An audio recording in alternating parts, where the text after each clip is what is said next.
नमस्कार, बागड़ी मीडिया देख रहे सभी दर्शकों का स्वागत है। आज अभी कुछ ही देर में अग्रसेन भवन में जो कार्यक्रम है, यहाँ पर बूथ कार्यकर्ता सम्मेलन होने वाला है और लोकसभा की जो प्रत्याशी हैं श्रीमती प्रियंका जी बेलान, वो सूरतगढ़ आने वाली हैं और कुछ ही देर में आपको दिखाएंगे कि यहाँ पर किस तरह से बूथ कार्यकर्ता सम्मेलन होता है और कुछ लोगों से बात कराने की कोशिश भी करेंगे।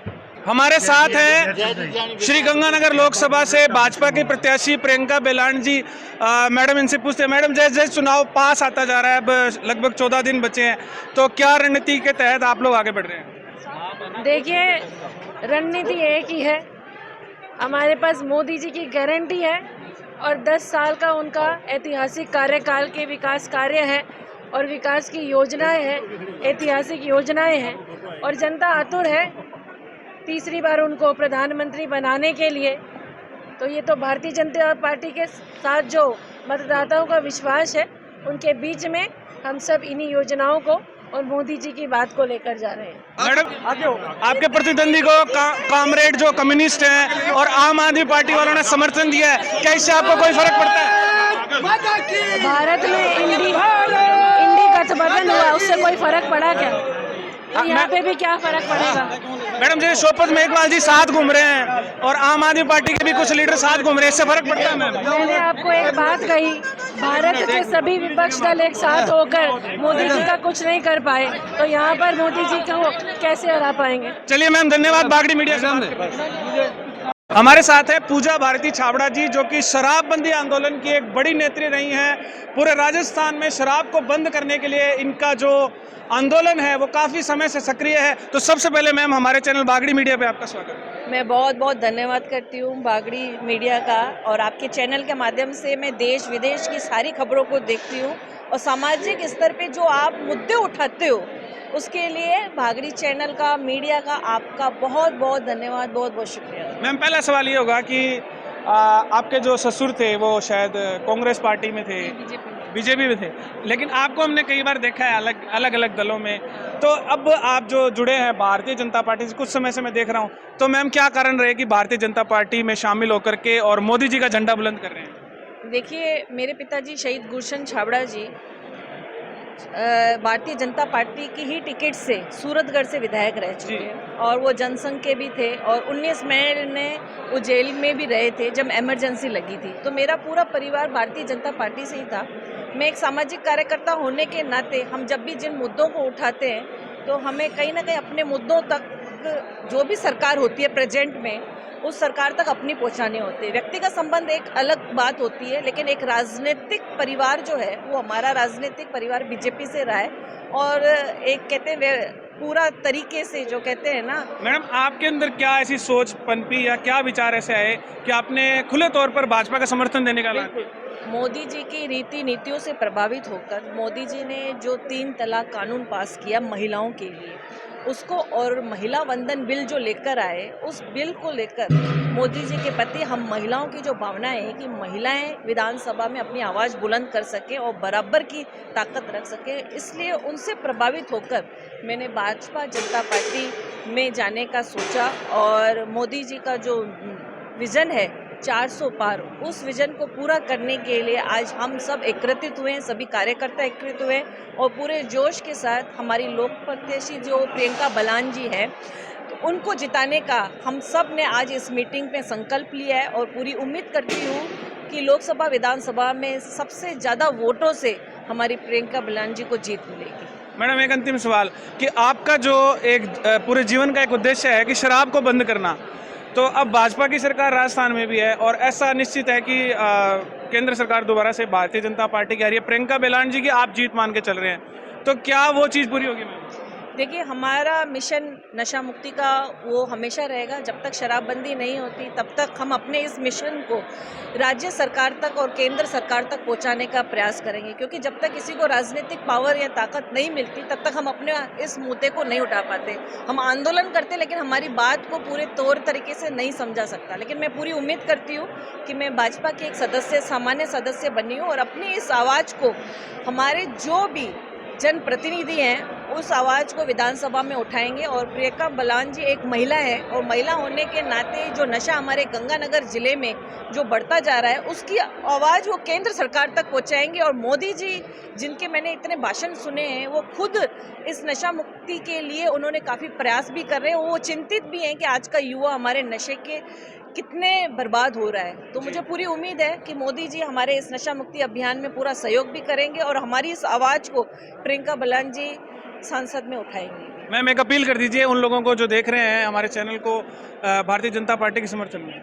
मैं बागड़ी मीडिया के माध्यम से जो भी दर्शक हैं जो मुझे देख रहे हैं मुझे सुन रहे हैं आप सबसे निवेदन और अपील करती हूँ कि लोकसभा प्रत्याशी जो गंगानगर से हमारी है प्रियंका मेघवाल उसको ज़्यादा से ज़्यादा मतों से विजयी बनाएं। पहली बार एक महिला को ये मौका मिला है। इस बेटी को आप इतना मजबूत कर दीजिए कि सब जने ये सोचने को मजबूर हो जाएं कि सूरतगढ़ की जनता या पूरे लोकसभा में जितने भी प्रत्याशी हैं उनसे सबसे ज़्यादा जीत एक बेटी को मिली है। इसलिए आप सबसे निवेदन करती हूँ ये चुनाव प्रियंका बलान जी का नहीं है, ये चुनाव मोदी जी का चुनाव है। और देश को मजबूत करने के लिए देश को विकसित बनाने के लिए मोदी जी को फिर से एक बार प्रधानमंत्री बनाना है और 400 पार जो मिशन है उसको पूरा करना है। जी बहुत बहुत धन्यवाद मैम बात करने के लिए। बहुत बहुत तो ये थे पूजा भारती छाबड़ा जी जो कि शराबबंदी आंदोलन के प्रमुख हैं। पूरे राजस्थान में शराब को बंद करने के लिए काफ़ी समय से आंदोलन चला रहा है और आज अग्रसेन भवन में ये आए थे प्रियंका बलान जी के बूथ कार्यकर्ता सम्मेलन में और इन्होंने भी कंधे से कंधा मिलाकर प्रियंका बलान जी के साथ इस लोकसभा चुनाव में साथ देने का ऐलान कर दिया है। हमारे सगे है पंचायत समिति सूरतगढ़ का पूर्व प्रधान बिरमा जी नायक। सारों पहले मैडम हमारे चैनल पर स्वागत है तारा। धन्यवाद भाई साहब। मैडम जी थे प्रधान रह रहा हो ये पूरे क्षेत्र ने जानो थे अलग अलग पंचायत ने जानो तो किस तरह का समीकरण एक बार लोकसभा चुनाव का बन रहा है थोड़ा सा बताओ मार्गदर्शन। मैं 2015 हूँ 2019 तक भाजपा की प्रधान रही हूँ और अभी जो को 19 अप्रैल का जगह लोकसभा चुनाव होने जा रहा है तो यह समीकरण बहुत बढ़िया बन रहा है। मोदी जी का जो लक्ष्य है 400 पार ये लक्ष्य भाजपा के कार्यकर्ता सब पूरा करेंगे। सभी ने मेहनत करके लगन से अपने बूथ को मजबूत करेंगे घर घर ढाणी ढाणी जा करके और भारतीय जनता पार्टी के वोट की अपील करेंगे और कर रहे हैं। अभी जो ये कार्यक्रम हुआ है बूथ अध्यक्ष जो सम्मेलन है ये भी बहुत अच्छा हुआ आपने देखा है। तो मेरा यही कहना है भी अभी 19 अप्रैल को चुनाव होने जा रहे हैं और तीसरी बार देश के प्रधानमंत्री जी गद्दी पर बैठेंगे। मैडम ये 400 पार ये जो लक्ष्य है ये हासिल करेंगे। मैडम ये बताओ कि जैसे आप पंचायतों को ज़्यादा जानते हो ग्रामीण क्षेत्र को ज़्यादा जानते हो सूरतगढ़ में तो माहौल दिख जाता है शहर में ठीक है जैसे ये कार्यक्रम हो रहा है ये कार्यक्रम हो रहा है लेकिन गांव के लोगों की जो उनकी जो रग है वो क्या कहती है मैम इस बार ग्रामीण परिवेश क्या कहता है मैम? देखिए ग्रामीण परिवेश अभी थोड़ा कुछ तो सीजन का टाइम है इस वजह से लोग खेतों में भी काम कर रहे हैं लेकिन उनका लक्ष्य है भी उनका एक लक्ष्य है भी तीसरी बार देश में मोदी होना जरूरी है। तो गाँव में भी हर छोटे बड़े गांव कस्बे में लोगों की यही मंशा है भी तीसरी बार मोदी जी को प्रधानमंत्री बनाएंगे और ज़्यादा से ज़्यादा हमारी जो प्रत्याशी है बहन प्रियंका बलान उनको भारी मतों से विजय बना करके देश की सबसे बड़ी पंचायत में भेजने का काम के लोग। मैडम एक महिला को टिकट मिला है भाजपा से और आप भी एक महिला हैं तो कितनी खुशी होती है आपको? मेरे को बहुत खुशी होती है। देखो जो जितना मान सम्मान किया है वो देश के प्रधानमंत्री यशस्वी लोकप्रिय मोदी जी ने जो मान सम्मान किया है महिलाओं का इतना हमने कभी देखा नहीं। सब 33% आरक्षण मोदी जी ने दिए है महिलाओं को। गैस है चाहे सिलेंडर है चाहे घर है शौचालय है जो भी योजनाएं थी वो महिलाओं को घर के अंदर जो दिए है। और मोदी जी का एक लक्ष्य भी है कि राजनीति क्षेत्र में महिलाओं को आगे लाने का उनकी भूमिका है। चलिए धन्यवाद मैम बहुत बहुत हमारे से बात करने। Thank you. तो इसी सिलसिले में हमारे साथ जुड़े हैं काजल जी छाबड़ा जो कि नगरपालिका सूरतगढ़ के अध्यक्ष रह चुके हैं। भारतीय जनता पार्टी में बड़ा कद रखते हैं काफ़ी समय से भारतीय जनता पार्टी में संघर्षरत हैं। मैम आज के कार्यक्रम जो था और जो प्रियंका बलान जी के समर्थन में आप लोग आए हैं तो उस पर कुछ दो शब्द कहिए। मैं आदरणीय प्रधानमंत्री मोदी जी को धन्यवाद देना चाहती हूँ कि जिन्होंने श्री गंगानगर लोकसभा में नारी शक्ति को इतना सम्मान दिया है जिससे कि हम सभी महिलाओं का हौसला बहुत बुलंद हुआ है। तो मेरी आप सभी कार्यकर्ता जो कि भाजपा की रीढ़ की हड्डी है, मेरा उनसे भी नरम निवेदन है कि हम सब मोदी जी कमल का फूल खिलाएं और मोदी जी को फिर से तीसरी बार लाएं, बहन प्रियंका के हाथ मजबूत बनाएं।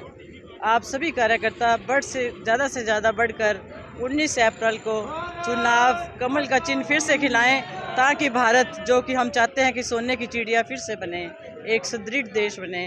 आप सभी का बहुत बहुत धन्यवाद। जय हिंद, जय भारत। मैडम एक सवाल नगर पालिका से संबंधित पूछ सकता हूँ? हाँ जी। मैडम जैसे अगर एक तो तय मान के चल रहे हैं कि यहाँ से भाजपा की जीत हो रही है और सरकार भी भाजपा की है, 6 या 7 महीने बाद नगर पालिका का चुनाव है, तो मेरा ये सवाल था कि स्टूडेंट बहुत है मैम अपने एरिया में, सूरतगढ़ एक शिक्षा नगरी माना जाता है, उन स्टूडेंट्स को काफ़ी दिक्कतें आती हैं और नौकरियां भी नहीं निकली पिछली सरकारों में, तो उस पर क्या कोई काम होगा भाजपा में?